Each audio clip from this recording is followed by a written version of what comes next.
بدھ کے روز فرعون اس کے لشکر کی ہلاکت۔ نمرود بن کنعان کو مچھر سے اللہ تعالیٰ نے بدھ کے دن ہلاک کیا تھا۔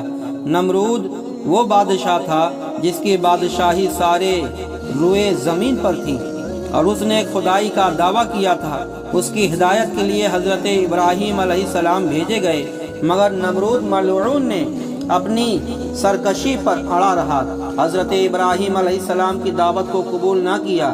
آخر کار حکومت کے نشے میں اپنی فوج کی کثرت پر فخر کرتے ہوئے کہا، ابراہیم تو اپنے خدائی فوج لے آ، میں اپنا لشکر لاتا ہوں تاکہ لڑائی ہو اور تیرا خدا مجھ سے ملک اور سلطنت چھین لے۔ کہتے ہیں کہ لعین کے پاس 7 لاکھ مسلح فوج تھی۔ حضرت ابراہیم علیہ السلام نے بارگاہ خداوندی میں دعا کی کہ نمرود نے اپنا لشکر میدان میں اتار دیا ہے اور تیرے لشکر کا انتظار کر رہا ہے۔ اللہ رؤوف الرحیم نے حضرت ابراہیم علیہ السلام کی دعا قبول فرمایا اور مچھروں کا لشکر نمرودی لشکر ساحل سمندر سے بھیج دیا۔ اللہ تعالیٰ کی مخلوق میں سب سے کمزور مخلوق مچھر ہے۔ دوسرے حیوان جب سیر ہوں تو موٹے ہوتے ہیں، مگر مچھر جب سیر ہو جائیں تو مر جاتا ہے۔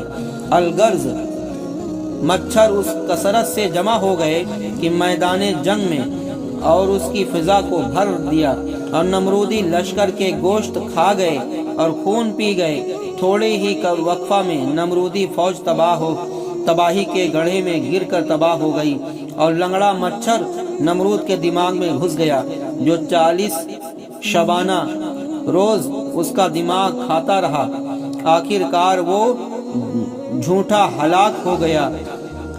اللہ تبارک و تعالی نے وَمَا يَعْلَمُ جُنُودَ رَبِّكَ إِلَّا هُوَ، تمہارے رب کے لشکر کو اس کے سوا کوئی نہیں جانتا۔ قوم صالح کی ہلاکت۔ اللہ تعالیٰ نے حضرت صالح علیہ السلام کی قوم کو جبریل علیہ السلام کے چنگھاڑ سے بدھ کے روز ہلاک فرمایا، جیسا کہ اللہ تبارک و تعالی قرآن 19 میں وَكَانَ فِي الْمَدِينَةِ 9 رَهْطٍ يُفْسِدُونَ فِي الْأَرْضِ وَلَا يُصْلِحُونَ، اور شہر میں 9 شخص تھے کہ زمین میں فساد کرتے اور سنوارنا چاہتے۔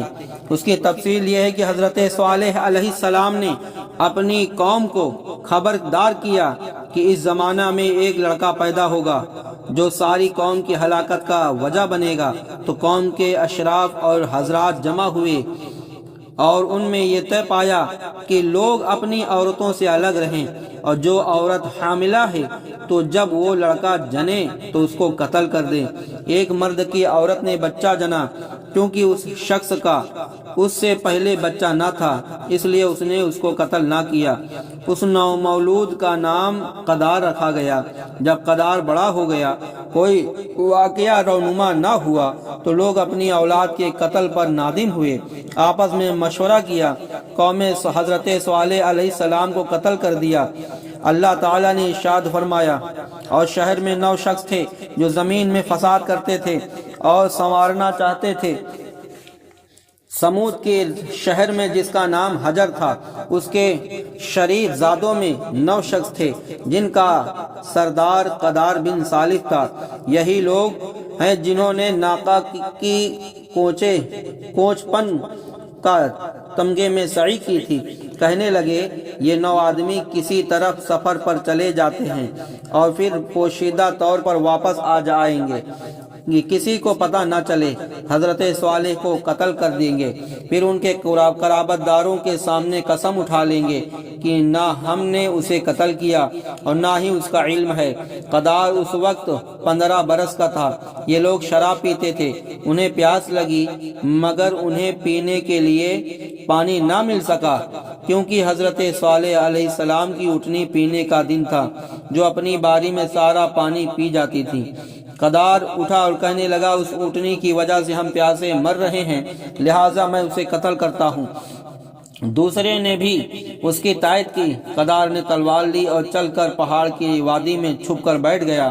وہ اونٹنی کے واپس آنے کا وقت تھا، چنانچہ اونٹنی قدار کے قریب سے گزری تو قدار نے حملہ کر کے اسے قتل کر دیا، پھر اس کے بچے کے قتل کے درپے ہوا، مگر بچہ اس پہاڑ کی طرف چلا گیا جس سے اس کی ماں پیدا ہوئی تھی۔ قدرت الہی سے پہاڑ پھٹ گیا اور وہ بچہ اس میں داخل ہو گیا۔ حضرت صالح علیہ السلام کو معلوم ہوا کہ اونٹنی کو قتل کر دیا گیا ہے، تو قوم بد شعار کو مخاطب کر کے فرمایا تمتعوا فی دارکم ثلاثۃ ایام ذالک وعد غیر مکذوب۔ 12 پارہ سورہ ہود میں اللہ تعالیٰ نے فرمایا اپنے گھروں میں 3 دن اور برات لو، یہ وعدہ ہے کہ جھوٹا نہ ہوگا۔ چنانچہ 4 شنبہ یعنی بدھوار اور ان کے چہرے زرد ہو گئے، دوسرے دن جمعرات کو سرخ ہو گئے، تیسرے روز یعنی جمعہ کو ان کے چہرے کالے پڑ گئے جو حضرت صالح علیہ السلام کی اونٹنی کو قتل کیا تھا۔ عذاب نازل ہوا۔ حضرت جبریل علیہ السلام نے ایک نعرہ مارا، مر جاؤ، تم پر اللہ کی لعنت ہو۔ اس ہولناک آواز کی ہیبت سے ان کے دل پھٹ گئے اور وہ سب کے سب مر گئے۔ اللہ تعالیٰ فرماتا ہے وَأَخَذَ الَّذِينَ ظَلَمُوا الصَّيْحَةُ فَأَصْبَحُوا فِي دَارِهِمْ جَاثِمِينَ كَأَن لَّمْ يَغْنَوْا فِيهَا أَلَا إِنَّ ثَمُودَ كَفَرُوا رَبَّهُمْ أَلَا بُعْدًا لِّثَمُودَ۔ 12 پارہ سورہ ہود۔ اور ظالموں کو چنگھاڑنے آ لیا تو صبح اپنے گھروں میں گھٹنوں کے بل پڑے رہ گئے، گویا یہاں بسے ہی نہ تھے۔ سن لو، بے شک سمود اپنے رب سے منکر ہوئے، ارے لعنت ہو سمود پر۔ تو کوئی شخص سوال کر سکتا ہے کہ حضرت امام حسین رضی اللہ تعالی عنہ حضرت صالح علیہ السلام کی اونٹنی سے افضل تھی، تو ناکا کے قتل پر تو عذاب الہی نازل ہو گیا، ان کے قاتلوں پر نازل ہوا، اور امام حسین کے قتل پر عذاب نازل نہیں ہوا۔ اس کی وجہ کیا ہے؟ تو اس کا جواب سنیں۔